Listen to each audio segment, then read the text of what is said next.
Bueno, buenas tardes a todos, es un gusto estar aquí. Como decía la doctora Moreno, este tema es de suma importancia, osteoporosis.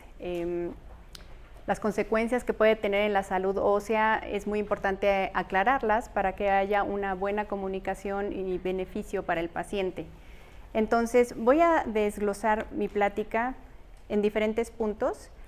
Primero, la definición y el impacto en la salud de la osteoporosis en sí misma. Sabemos que conforme las personas van siendo más longevas, aumenta el riesgo de esta complicación también de manera significativa.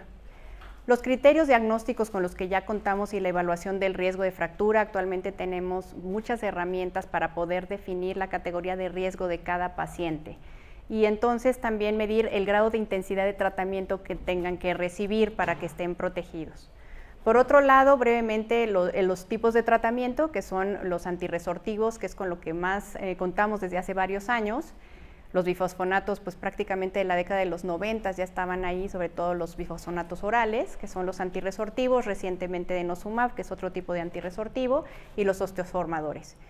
Y posteriormente abordaré esta área de complicaciones asociadas al tratamiento que han generado mucha inquietud con el paciente y con los médicos generalmente también que atienden maxilofaciales u odontólogos, y las estrategias de prevención de complicaciones que tendríamos que mantener de manera estricta para beneficio del paciente y que se mantenga una buena evolución. Entonces, la definición de osteoporosis pues es un trastorno esquelético generalizado que se caracteriza por masa ósea baja y deterioro de la microarquitectura del tejido óseo, y esto se traduce en menor calidad del hueso, mayor fragilidad y predisposición a fracturas. Y aquí podemos ver en la imagen, pues vean un hueso osteoporótico y un hueso normal, sus trabéculas como están pues más resistentes, ¿no? Entonces, hay situaciones importantes, hay diferentes tipos de osteoporosis. Me voy a dirigir más a la osteoporosis primaria, que es aquella que se asocia a la menopausia y a la edad, pero observen cómo aquí de los 5 años antes a los 5 años después de la menopausia, el promedio de pérdida de hueso trabecular en la columna es de 6.3%. Empieza a haber un deterioro asociado a la declinación de los niveles de estrógenos y generalmente esta situación pues es asintomática, no genera dolor, no se da cuenta la persona cómo se está deteriorando su masa ósea y vemos aquí cómo ya puede haber fracturas por aplastamiento en algún momento. Entonces, las fracturas osteoporóticas pues se asocian a muchos riesgos. Primero, se pierde la independencia de la persona, disminuye su calidad de vida, está limitada para desarrollar actividades de la vida diaria, incrementa la mortalidad, desde luego, y además aumenta el riesgo de una segunda fractura.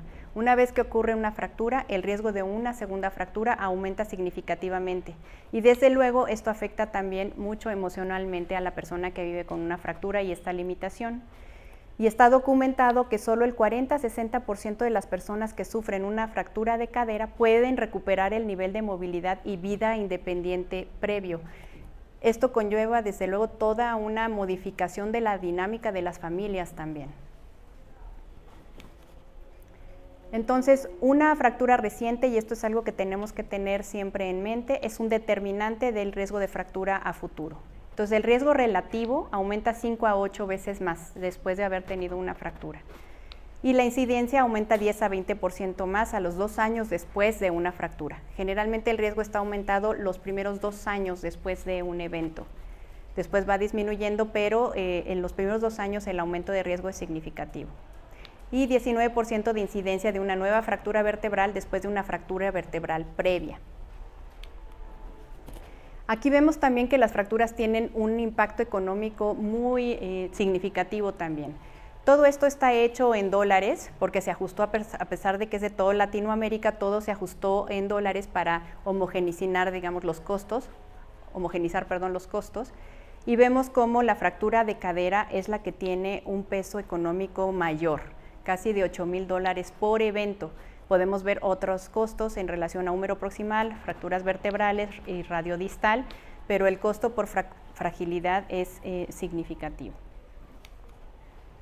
Y aquí vemos también los costos directos que ocasiona una fractura, sobre todo la de cadera. Vean aquí cómo la fractura de cadera es la que tiene un costo mayor si comparamos con otro tipo de enfermedades como infarto de miocardio o cáncer de mama incluso, cuando comparamos con otro tipo de fracturas que son en vértebras o en húmero. La fractura de cadera es la más limitante.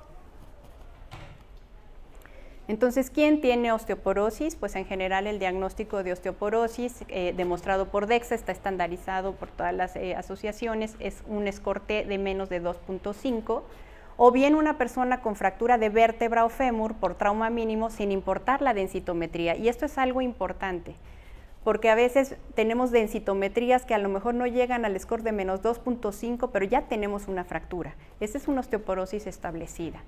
Hablando de fracturas, desde luego, de vértebras, de fémur o de antebrazo.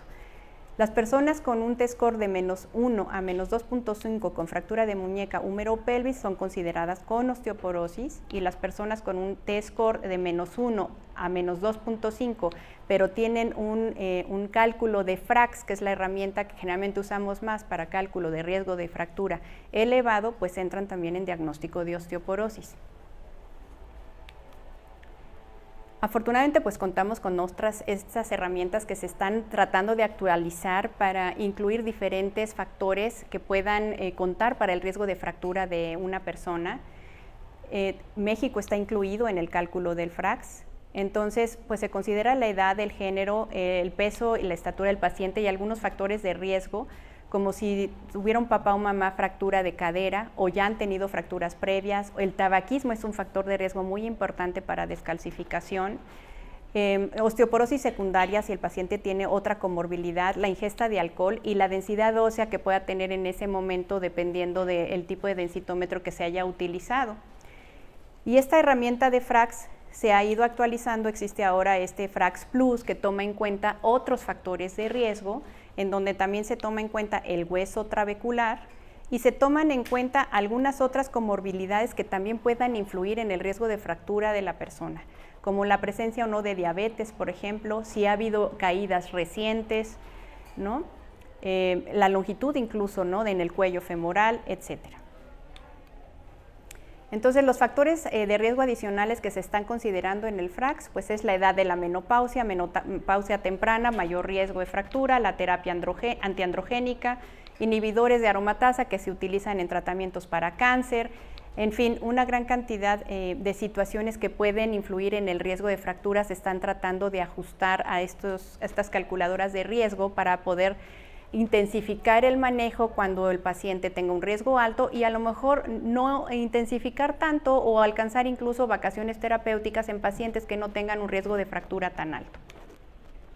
Desde el punto de vista del tratamiento farmacológico, pues les decía, tenemos fundamentalmente los bifosfonatos y el denosumab, y los osteoformadores, pues teriparatide, abaloparatide y romosozumab. En México no contamos con abaloparatide, contamos con teriparatide y romosozumab. Y estos son los bifosfonatos que fundamentalmente utilizamos. Vean cómo son medicamentos que se utilizan fundamentalmente en osteoporosis, pero hay algunos de ellos, como el ácido zoledrónico o el denosumab, que también se utilizan en pacientes con cáncer para control y manejo de metástasis. Esto significa que las dosis que se utilizan en pacientes con cáncer son muy distintas a las dosis que se utilizan para el paciente que vive con osteoporosis.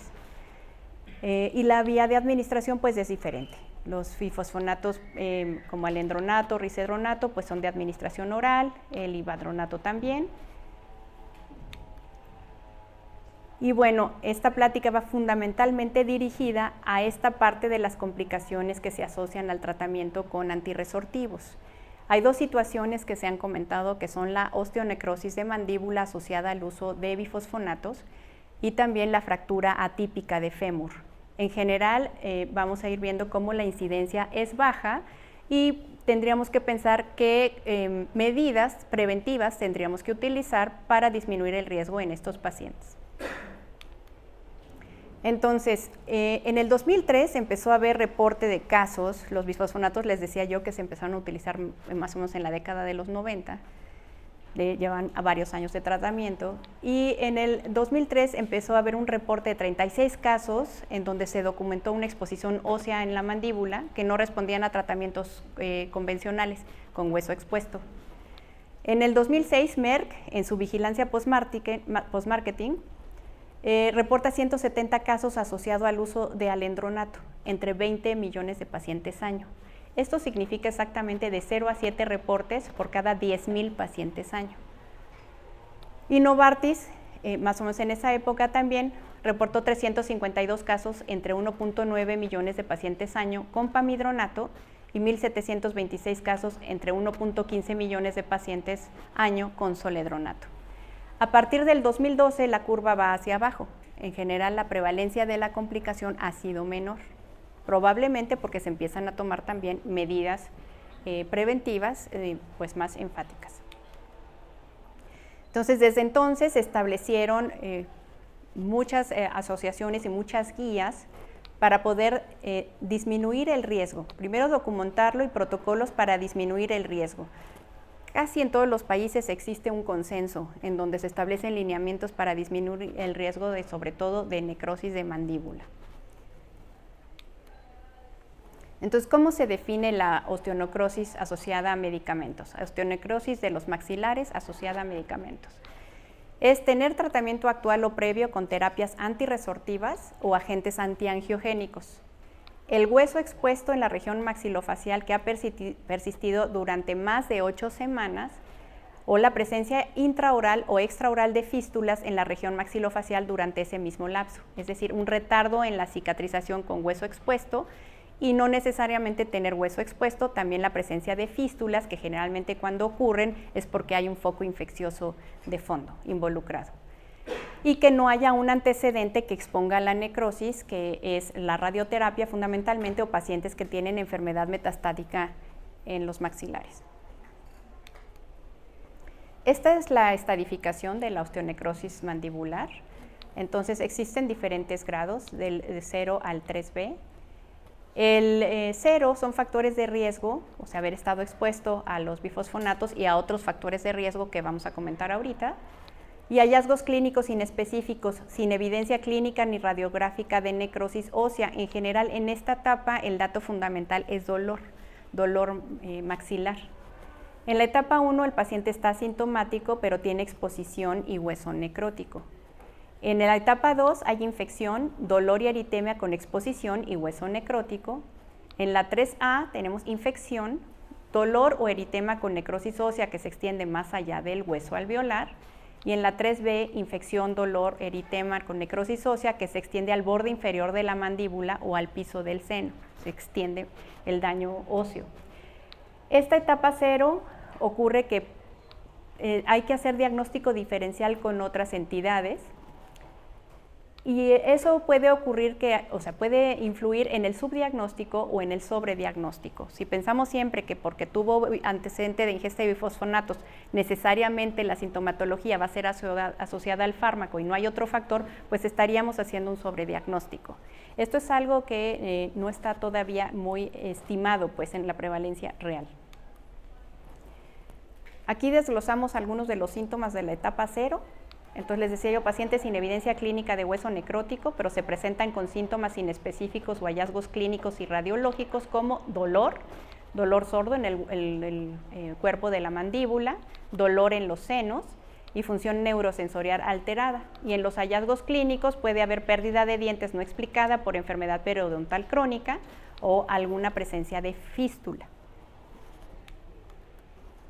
En esta misma variante, pues hay algunos hallazgos radiográficos, para lo cual, desde luego los odontólogos son más expertos que yo en ese sentido: pérdida alveolar ósea, cambios en el patrón trabecular, regiones de osteosclerosis afectando el hueso alveolar o el hueso basilar circundante, engrosamiento u oscurecimiento del ligamento periodontal, engrosamiento de la lámina dura y disminución del tamaño del espacio del ligamento periodontal, y estos hallazgos no son específicos para esta variante. De ahí que les comentaba que es importante hacer el diagnóstico diferencial. Entonces, este es un ejemplo de la etapa 1 de exposición del hueso. Este es ya un hueso expuesto necrótico con fístulas que llegan al hueso. Generalmente se ha asociado también a infecciones. Estos pacientes son asintomáticos, no hay evidencia de infección, pero hay que buscarla. En la etapa 2, pues es hueso expuesto y necrótico o fístulas que llegan al hueso con evidencia de infección. Estos pacientes típicamente son sintomáticos y pueden presentar hallazgos radiológicos de la etapa 0. Y en la etapa 3, pues aquí podemos ver la destrucción del hueso maxilar, prácticamente está erosionado, es un hueso expuesto y necrótico, o fístulas que llegan al mismo con evidencia de infección, y pues bueno, se extiende más allá a veces del hueso alveolar, al borde inferior de la mandíbula, y bueno, en casos extremos hasta una fractura patológica. Entonces, de los medicamentos que se han asociado a esta complicación, la osteonecrosis de maxilares, y digo de maxilares porque no necesariamente es la mandíbula, también puede estar involucrado el maxilar. Entonces, les decía yo, son los bifosfonatos, pero tenemos también terapias que son antiangiogénicas en los pacientes que tienen algún tipo de cáncer y que se utilizan y tienen efectos muy importantes en reducir la vascularidad del tejido. Y la mandíbula es un tejido ricamente vascularizado y es un hueso que está expuesto también a muchas fuerzas mecánicas de masticación y de tracción. Entonces, si está bloqueada pues la vascularidad o la capacidad de regeneración del hueso, pues se puede ver muy afectada. Ya les había comentado aquí los tipos de antirresortivos y estos son algunos de los medicamentos antiangiogénicos que se utilizan en cáncer que se han asociado a necrosis de los maxilares.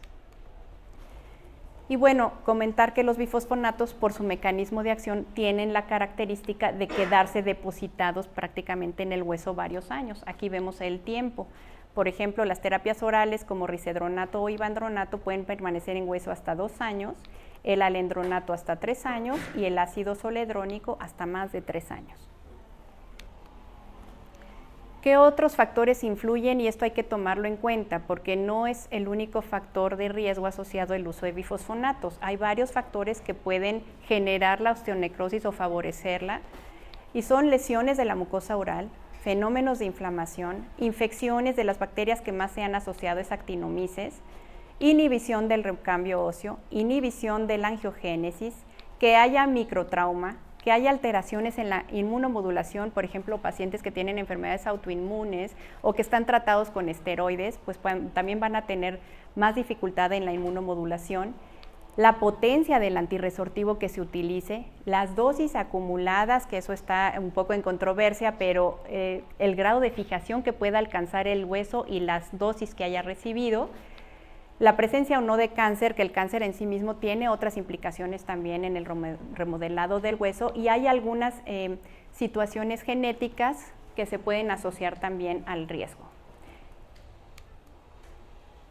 Y aquí puse así muy grande tabaquismo, porque el tabaquismo es uno de los factores más involucrados en esta complicación y hay que tomarlo muy en cuenta. También el tabaquismo es una condición que aumenta mucho el riesgo de fractura y el riesgo cardiovascular y muchos riesgos, ¿no? Entre otras cosas, pues la osteonecrosis de mandíbula. Entonces, la demanda de reparación ósea de un hueso que está hipodinámico, pues no se puede cumplir.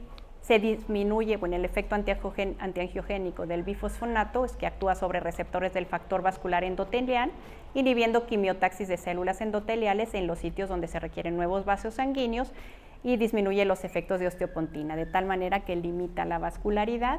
Y tenemos condiciones que les decía, enfermedades o comorbilidades que también pueden favorecer esta disminución de la capacidad de recuperación de un hueso. Entonces, diabetes, la diabetes mellitus, es importante alcanzar buen control metabólico, algunos otros fármacos además de los esteroides, y bueno, el cigarro, les insisto mucho en eso. En este flujograma tenemos una base de la fisiopatología también, en donde vemos cómo los bifosfonatos disminuyen la resorción ósea, eso va disminuyendo la celularidad ósea y el flujo sanguíneo, y si hay un trauma o una infección, y puede prolongar pues, el deterioro del hueso y condicionar este tipo de complicación. Entonces, el riesgo de la osteonecrosis mandibular aumenta con la terapia antirresortiva de larga duración y una dosis mayor. Tenemos que considerar aquí que la terapia de osteoporosis es una situación de vida, porque el hueso con la edad y con los cambios hormonales va bajando a través de la vida. Entonces, en osteoporosis tenemos que proyectar que el tratamiento tiene que ser a largo plazo o estar reevaluando a largo plazo. Una fractura ya vimos el impacto tan serio que tiene también. Entonces, la presencia de focos infecciosos, tabaquismo, la predisposición genética, todos esos factores favorecen el riesgo de osteonecrosis de los maxilares. Y aquí justamente la dificultad es que tenemos diferentes perspectivas en el manejo de los pacientes y no siempre tenemos un acuerdo entre los diferentes médicos que tratamos cada una de estas situaciones de salud. En el caso de la osteonecrosis, pues tenemos a los médicos que tratamos osteoporosis, que bueno, es una gama muy amplia, reumatólogos, ortopedistas, ginecólogos, endocrinos, somos médico general, va uno buscando reducir el riesgo de complicaciones de los pacientes. Por otro lado, tenemos el punto de vista de los oncólogos, que necesitan frenar una célula que está creciendo y que está invadiendo otros tejidos, y cuánto tiempo pueden mantener a un paciente sin el antiangiogénico. Y por otro lado, tenemos el punto de vista de los odontólogos o los cirujanos maxilofaciales que tienen que tratar estas complicaciones que son raras cuando se presentan, pero que pueden ser serias. Entonces, la exposición al fármaco e incidencia de la osteonecrosis, veamos para empezar cómo es muy diferente el manejo en osteoporosis que el manejo en neoplasia maligna. El riesgo o la incidencia de esta complicación en osteoporosis es 0.01 a 0.04%. Cuando hablamos de neoplasia maligna, puede subir hasta el 11%. Entonces, los antirresortivos que utilizamos para osteoporosis y mieloma múltiple o tumores sólidos, las dosis, les decía yo, y los tiempos de exposición son diferentes. La incidencia en pacientes con cáncer, si lo vemos en números, podría ser de 80 a 1,100 pacientes por 10,000 pacientes año. Pero en osteoporosis es muy diferente, es de 1 a 4 pacientes por 10,000 pacientes año, es significativamente más baja. El tiempo acumulado de exposición en general se considera que cuando un paciente es tratado con bifosfonatos menos de 4 años, el riesgo es de 0.1%, es un riesgo muy bajo. Cuando es tratado por más de 4 años, el riesgo aumenta a 0.21%, aún así sigue siendo un riesgo bajo. El paciente oncológico es otra situación porque aquí sumamos factores y bueno, sí hay que saber que el procedimiento que más se asocia con osteonecrosis es la exodoncia. Entonces, de hecho en las guías, antes de iniciar tratamientos, el objetivo sería retirar piezas dentales y tratar de mantener sin infección la cavidad oral del paciente. Hay algunos estudios, por ejemplo, con ácido zoledrónico, todos estos, el Horizon prolongado, donde se evaluaron fracturas de cadera recientes y otros ensayos clínicos donde se ha evaluado el efecto del ácido zoledrónico. En los reportes iniciales del 2003, cuando empezó todo este boom de la osteonecrosis mandibular, se asoció el 90% de los casos a pacientes que usaron dosis 6 a 10 veces mayor que la que se utiliza para osteoporosis. En estos estudios, en resumen, la prevalencia o la incidencia de osteoporosis maxilar fue menor de 1 en 14,200 tratamientos pacientes año con ácido zoledrónico de 5 miligramos por año, que es la dosis que se utiliza para protección ósea, para osteoporosis. En cuanto a denosumab, en el estudio Freedom, de 7,808 pacientes, no se presentaron en 3 años casos de osteonecrosis de mandíbula y 8 casos en el estudio de extensión entre 4,550 pacientes. Entonces, con 2 años de exposición, la incidencia de osteonecrosis de los maxilares fue de 0.09% y del 0.2% después de 6 años de exposición. En realidad, bajo. Aquí podemos observar en esta tabla pues las dosis de ácido zoledrónico, de bifosfonatos orales y de denosumab que se utilizan en pacientes con osteoporosis y en cáncer. Entonces, observen cómo aquí, por ejemplo, ácido zoledrónico, pues 5 miligramos más o menos por 3 a 6 años de tratamiento, reevaluando si hay un descanso terapéutico que se llama calculando siempre el riesgo de fractura. Vean los pacientes con cáncer, la dosis que recibieron de ácido zoledrónico eran 4 miligramos IV por 3 años cada mes. Son dosis muy diferentes. Aquí es anual, aquí es cada mes. Veamos la incidencia pues de la osteonecrosis de mandíbula, como en el caso de ácido zoledrónico en esos tiempos en los pacientes con cáncer fue de 1.3, pero veamos en osteoporosis es 0.017 a 0.35, significativamente más bajo.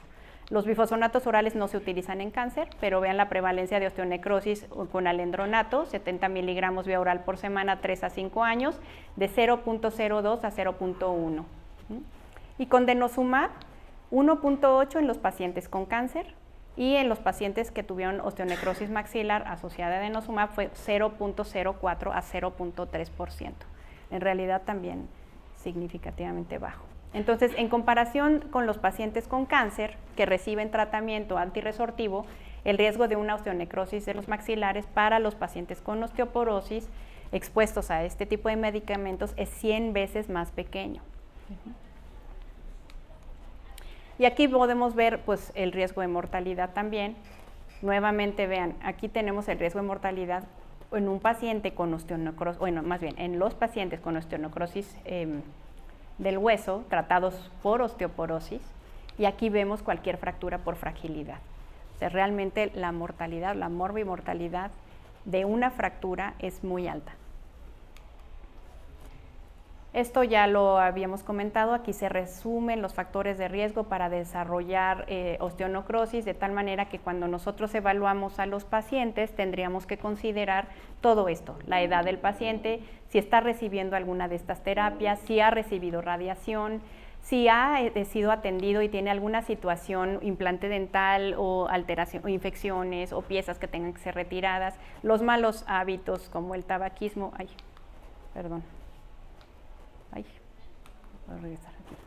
los malos hábitos como el tabaquismo y las comorbilidades que tendrían también que estar pues lo mejor controladas posible. Hay situaciones que pues requieren fármacos que ya sabemos que van a afectar el hueso, y hay condiciones propias de la genética de cada individuo que pueden asociarse con mayor riesgo. Entonces, en este consenso dirigido justamente a los factores de riesgo, hay que tratar de identificarlos y tratarlos. Y lo fundamental es mantener una buena higiene oral. Entonces, en la prevención de osteonecrosis mandibular, previo al tratamiento antirresortivo, lo ideal es revisar la boca de su paciente, acompañarnos y pedir valoración con el odontólogo, tratar cualquier patología o infección que haya en la cavidad oral, y que se utilicen antibióticos y antisépticos, quitar espículas, y bueno, el trabajo que tenga que hacer el odontólogo para que esto esté en las mejores condiciones, y tratar de esperar a dar el tratamiento 2 a 3 semanas después, ya que se haya regenerado el tejido. Entonces, antes de los tratamientos dentales invasivos se cuestionó si medir marcadores de remodelado óseo pudiera ser útil, y no es así. No hay evidencia de que puedan responder mejor o no si se mide el CTX o los formadores óseos como propéptidos de procolágeno. Entonces, no se utiliza medir marcadores de remodelado óseo para realmente ver en qué momento hay que incidir en el tratamiento de los pacientes. Y hay debate realmente sobre la interrupción del tratamiento. Considere suspender 2 meses antes de la intervención y reiniciar 3 meses después de la intervención. En esto no hay evidencia concluyente en general que les vaya mejor a los pacientes que suspenden si son asintomáticos y de bajo riesgo. Entonces, los procedimientos, les decía yo que se asocian más a osteonecrosis de mandíbula, pues las extracciones dentales es de lo que más puede afectarse. El hueso más afectado es la mandíbula, el 22.5% el maxilar, 4.5% ambos huesos. Y también hay que tomar en cuenta que las prótesis removibles, sobre todo si abarcan áreas grandes o más amplias, pues pueden estar causando trauma también en el hueso, que estén bien ajustadas. Entonces hay que identificar antes del tratamiento a los pacientes. Si van a empezar con tratamiento, hay que ver, bueno, si es el manejo por osteoporosis o es por cáncer. Generalmente cuando el tratamiento tiene menos de 4 años de exposición y no tiene factores de riesgos clínicos, en general se puede iniciar de manera paralela el tratamiento del bifosfonato con el tratamiento dental. Entonces, miren aquí, los pacientes a punto de iniciar el tratamiento IV antirresortivo o antiangiogénico para el tratamiento del cáncer, si las condiciones del paciente lo permiten, el inicio del tratamiento antirresortivo se debe retrasar hasta que se optimiza la salud dental. Diente no restaurable y aquellos con un pobre pronóstico deben ser extraídos. Toda cirugía dentoalveolar electiva necesita también ser completada en ese tiempo y se debe posponer el tratamiento hasta que el lugar de la extracción haya mucosalizado, se haya regenerado o hasta que haya cicatrización ósea adecuada. Los tratamientos que van a empezarse en pacientes con osteoporosis, al inicio del tratamiento, los pacientes deben ser educados acerca de los riesgos potenciales de la osteonecrosis de mandíbula, ya que el tratamiento antirresortivo es muy probable que pueda ir a más de 4 años. Ya les decía yo que finalmente el hueso es una condición que tenemos que ir reevaluando y que podemos necesitar tratamientos prolongados. Es importante comentar los riesgos con el paciente, en general tener un consentimiento informado, tanto de la parte del médico tratante como de la parte del odontólogo, pero sí tranquilizar que el riesgo es muy bajo. Debe destacarse la importancia porque finalmente el paciente también tendría que tener el compromiso de acudir al dentista y tener más cuidado con su higiene oral. Entonces debe destacarse la importancia de optimizar la salud dental a lo largo de este periodo de tratamiento y más allá, generar profilaxis dental y control de focos infecciosos. Pacientes asintomáticos que ya están recibiendo bifosfonatos intravenosos o medicamentos antiangiogénicos para cáncer, pues generalmente son pacientes de más alto riesgo. Nuevamente volvemos a la higiene bucal, al cuidado dental. Deben ser evitados procedimientos que implican lesión ósea directa y en general si un paciente está con un tratamiento antiangiogénico, está contraindicada la colocación de implantes dentales. Pero en el paciente con osteoporosis, la cirugía dentoalveolar electiva no parece estar contraindicada en este grupo, que generalmente son los pacientes que nosotros vemos. Deben ser adecuadamente informados del muy pequeño riesgo de menos de 1% de compromiso en la curación del hueso. Es muy pequeñito y generalmente aparece cuando se supera el tiempo de tratamiento, pero aún así es un riesgo bajo. Este periodo de tiempo se puede acortar en presencia de ciertas comorbilidades como el uso de corticosteroides o antiangiogénicos de forma crónica. Pacientes asintomáticos recibiendo terapia antirresortiva para osteoporosis, pues si las condiciones sistémicas lo permiten, el médico puede considerar interrumpir el bifosfonato oral durante un periodo de 2 meses, lo que les comentaba previamente, antes del procedimiento y 3 meses después de la cirugía dental invasiva electiva. Y hasta el momento, pues ya les decía, no se considera útil medir marcadores de remodelado óseo. Entonces, cuando son menos de 4 años de tratamiento y no tienen factores de riesgo clínico, pueden realizarse todos los procedimientos comunes a los cirujanos orales y maxilofaciales, periodontistas y otros proveedores de servicios dentales. O sea, no es necesario atrasar. Y bueno, aquí el riesgo mayor es el uso de los corticosteroides o antiangiogénicos. Aquí les decía, se sugiere suspender 2 meses antes y esto es controversial. Finalmente, si hay un foco infeccioso significativo y el paciente está en riesgo, es muy importante que haya atención, sobre todo pues, pacientes que tienen osteoporosis o que están expuestos al foco infeccioso o pacientes que tienen cáncer y que tienen alguna complicación, ¿no? Entonces, el antirresortivo no debe reiniciarse hasta que se produzca la cicatrización ósea. Y estas estrategias se basan en los informes de que los corticosteroides y antiangiogénicos en combinación con el tratamiento antirresortivo pueden aumentar un poco el riesgo de la osteonecrosis de mandíbula y nosotros tendríamos que evaluar si un descanso terapéutico es posible en los pacientes y sin aumentarles su riesgo de fractura también. Cuando ya se ha tomado por más de 4 años o lo han recibido por más de 4 años, pues la indicación global pues, de estos consensos es suspender 2 meses antes de la cirugía y tratar de no reiniciar hasta que se produzca la cicatrización. Bueno, los objetivos de tratamiento para los pacientes con diagnóstico establecido ya de una osteonecrosis de mandíbula son eliminar el dolor, controlar la infección del tejido blando y duro y minimizar la progresión o la aparición de la necrosis ósea. Desde luego también tratar de hacer excepciones tempranas. Entonces todos los pacientes que están en manejo con este tipo de fármacos pues tendrían que obligadamente estar atendiendo su salud oral. Existe un algoritmo colombiano que me pareció interesante también, es otra visión, este es un consenso colombiano en donde ellos lo resumen de esta manera y dicen, bueno, paciente con osteoporosis que no ha recibido antirresortivos, sin comorbilidades, se puede empezar el antirresortivo y de manera paralela dar la atención odontológica. Entonces, si se fijan, varía un poco, pero realmente si no hay comorbilidades, tiempo de tratamiento corto, se puede empezar el tratamiento para protección de riesgo de fractura y al mismo tiempo hacer el tratamiento dental para quitar focos infecciosos. Si tiene comorbilidades, pues iniciar el tratamiento antirresortivo y también paralelamente realizar el tratamiento odontológico que incluye eliminación de focos infecciosos y evaluar el impacto de esa comorbilidad en la cicatrización. Si es diabetes, por ejemplo, mejorar el control metabólico, evitar focos infecciosos, etc. Entonces, paciente con osteoporosis que ya está recibiendo los antirresortivos y requiere tratamiento odontológico invasivo, pues el tiempo de tratamiento, si es menos de 4 años sin comorbilidades, realizar el procedimiento invasivo dentoalveolar sin suspender el antirresortivo, en especial si se administra vía oral. Si tiene comorbilidades, pues el mismo cuidado y evaluar el efecto sumatorio de la comorbilidad. Entonces hay que tratar las comorbilidades también. Cuando el tiempo de tratamiento es más de 4 años, pues no existe evidencia del beneficio de la suspensión de los antirresortivos, como se comentaba en las otras guías que les comenté. Y aquí sí se incluye denosumab, que es relativamente más nuevo que los bifosfonatos. Entonces ellos dan una sugerencia aquí, que es, por ejemplo, a partir de los 9 meses después de la última dosis y hasta 15 días antes de la aplicación de la siguiente dosis, hacer la atención dental. Tomar en cuenta que el ácido zoledrónico se mantiene en el hueso esos 2 años y no hay una evidencia de un tiempo específico definido para tratar o no tratar.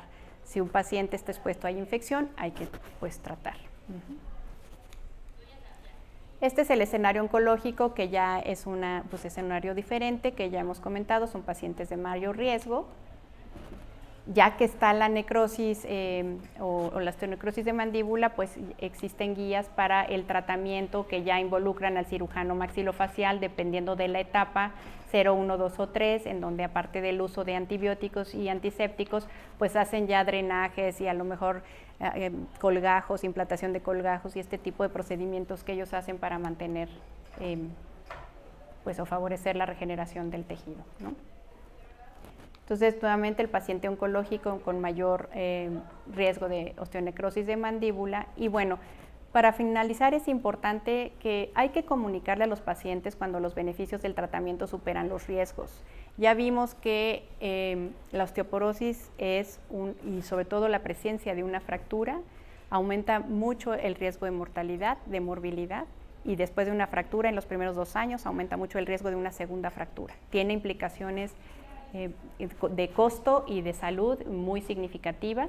Hemos visto también que la incidencia realmente es baja, asociado a bifosfonatos en osteoporosis, y que bueno, en realidad reducen la incidencia de fracturas de manera muy significativa, y la osteonecrosis es un caso por cada 10,000 o 250,000 años paciente de tratamiento. Tenemos que cuidar los huesos, es importantísimo. Es un deterioro silencioso y muchas veces no sintomático hasta que se presenta la fractura. Utilizar todas las herramientas que tengamos para calcular el riesgo, tratar de no sobretratar, tenemos que escoger bien qué paciente tiene riesgo y amerita tratamiento, desde luego también para osteoporosis, pero por otro lado también tomar las medidas que se requieran para proteger a nuestros pacientes de estas complicaciones que son raras, pero que también pueden afectar su calidad de vida, y acompañarnos de la opinión de los odontólogos y maxilofaciales, porque generalmente hay una brecha grande de comunicación y el pobre paciente está en medio y va y viene y anda pendulando entre el médico que da la indicación para tratar osteoporosis y el médico que no le vayan a poner eso porque se le va a fracturar la mandíbula, cuando vemos que el riesgo es bajo, y quedan sin estar protegidos, ¿no?, para su vida futura. Pues bueno, queríamos compartirles esto de parte del Colegio de Endocrinólogos de Querétaro. Es un tema muy importante, tenemos que seguirlo reforzando en beneficio de los pacientes de Selver. No sé si tengan algún comentario o algo que quieran. A mí me surgió una duda, me pareció muy interesante como la relación con la infección. Entonces, justo le quería preguntar eso, ¿cuál es la relación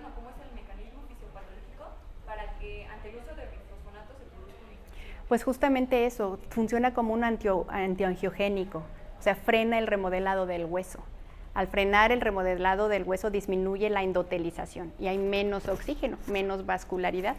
Entonces, bacterias que puedan crecer con menos cantidad de oxígeno proliferan, ¿no? De ahí que, sí. Tenía dudas si la necrosis va a estar directamente asociada a la infección. Es decir, en el momento en el que tú resuelves la infección, esa necrosis ya no va a seguir. Generalmente favorece mucho la necrosis, la infección. Entonces, incluso en etapas iniciales como la etapa 0, donde no nada más hay dolor, hay que buscar foco infeccioso, sobre todo si el hueso no está expuesto, si el hueso tiene fístula, porque si hay fístula, seguramente hay infección. Y hay muchas infecciones dentales que son asintomáticas. Y si el paciente, por ejemplo, ya tenía endodoncia, es menos sintomático todavía, ¿no? Entonces, siempre hay que buscar foco infeccioso.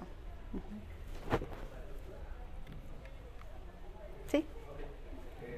Bueno, en base a lo hablado, en este caso, en un paciente con osteoporosis, dijo que el riesgo de que siga usando sus medicamentos es muy bajo de generar necrosis maxilofacial. ¿Qué se le recomienda aparte de las medidas preventivas en relación al fármaco? Porque no creo que sea bueno quitarle los glifosfonatos nada más por la necrosis maxilofacial, porque claro, puede tener mayores riesgos. ¿Qué se le recomienda aparte de todas las medidas preventivas?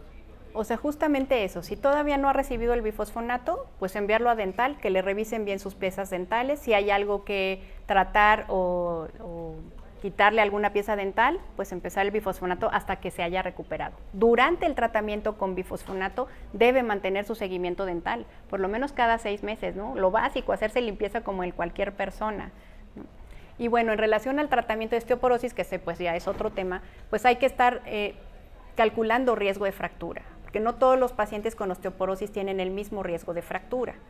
Entonces hay que ir midiendo y calculando cuántas dosis vamos dando y qué estrategia de manejo también vamos dando. Incluso en algunos casos de osteonecrosis de mandíbula, que no es por cáncer, se puede plantear el uso de osteoformadores como teriparatide o romosozumab para mejorar el hueso trabecular o las trabéculas y la resistencia del hueso y después valorar mantener otra vez un antirresortivo, ¿no? Y en este caso, ¿no sería mejor poner un implante maxilofacial para prevenir esa infección en su tratamiento de bifosfonatos para que no tenga una complicación en otros huesos?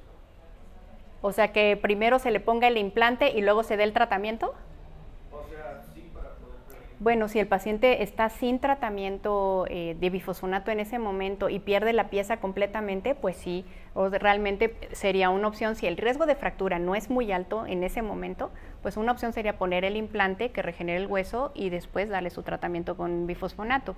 Si el riesgo de fractura es muy alto, generalmente no es conveniente esperar, pero si es de bajo riesgo, se podría colocar el implante en osteoporosis de manera paralela al uso del bifosfonato, porque ya dijimos que el riesgo empieza a aumentar a los 4 años, ¿no? Si tiene menos de 4 años, y aún así el riesgo es bajo. O sea, los 4 años es 0.1%, más de 4 años es 0.21%. O sea, sigue siendo un riesgo bajo. Si el paciente no tiene otra comorbilidad, pues podría recibir su tratamiento, ¿no? En buenas manos, con un maxilofacial. Sí. Doctora, en alguna ocasión nos habían mencionado que cuando se hace la densitometría, si por ejemplo el paciente se la hacía habitualmente en el IMSS y de repente se iba al ISSSTE, que el cambio de este densitómetro pues, podría arrojar falsos positivos. ¿Qué tan habitual es? Es cierto, o sea, sí es cierto que sí hay que ver qué equipo se utiliza y en la medida de lo posible utilizar siempre el mismo equipo para el comparativo. Probablemente para el diagnóstico sea menos complejo, pero sí para la respuesta a tratamiento, porque si lo que estamos evaluando es qué porcentaje de ganancia de hueso tuvo y si va mejorando y pasando de un score de menos 2.5 hacia arriba, que es uno de los objetivos del tratamiento, bueno, un objetivo es mejorar la densidad mineral ósea, desde luego también disminuir riesgo de caídas, cómo ve el paciente, que no haya sarcopenia, son varias cosas, pero lo ideal es que sea medido en el mismo equipo, sobre todo para el seguimiento, porque sí puede haber variación. Y a veces no miden bien los trazos, o sea, tienen que poner el género del paciente, el peso, los cambios significativos que tienen en su propio equipo, en el comparativo. O sea, sí es importante esa parte. No sé si aquí Ludi o la doctora Yunuen Moreno quieren comentar algo. No, por ejemplo, lo que comentaban ahorita de los equipos es algo muy importante porque hay, por ejemplo, ciertos estándares, Sí. hay ciertos estándares que se utilizan para el análisis de las densitometrías. Entonces, no en todos lados hay técnicos que están preparados o certificados para hacer un análisis de densitometría. Entonces a veces nos pasa, ¿verdad?, de que estás dándole seguimiento a un paciente y de repente brinca muchísimo el resultado que dices acá como que no corresponde. Entonces más que nada es esa situación, ¿verdad? Y luego, bueno, a veces también puede haber como lugares donde hay mucho volumen de pacientes que hay errores en la captación de datos, ¿no? A mí recientemente me pasó, por ejemplo, un paciente que le pusieron, una mujer que le pusieron género hombre. Entonces cambia por la base de datos en la que se tiene que comparar. Muy bien.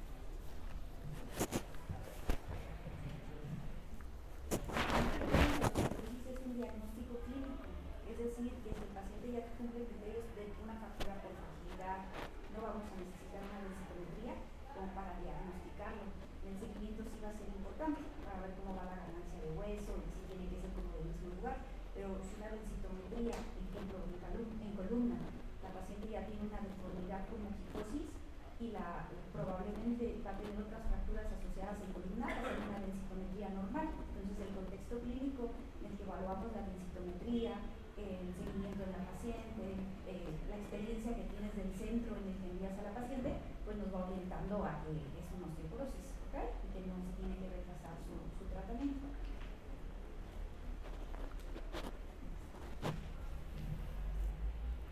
Listo, pues si no hay algún otro comentario, pues a ver, sí, doctora. Por ejemplo, en el caso de osteoporosis en pediátricos, ¿también se usan los glifosatos? ¿Los osteoporosis en pediátricos? Bueno, ahí el niño es otra cosa, porque los niños no podemos hablar realmente de osteoporosis, porque ahí en la infancia es donde se empieza a ganar la masa ósea. Ahí podrían tener un problema en la ganancia de masa ósea, por ejemplo, las niñas que tienen anorexia, por ejemplo, o niñitos que están tratados con glucocorticoides, pero el objetivo es tratar de optimizar las dosis y el control de la situación de salud que está teniendo en ese momento para tratar de que alcance su pico máximo de masa ósea. Incluso no hay como tablas específicas para niños en relación a este score. Ahí tendríamos que utilizar un score que es el Z estandarizado a la edad, ¿no? Es un contexto diferente. Pues gracias, ¿no? Gracias.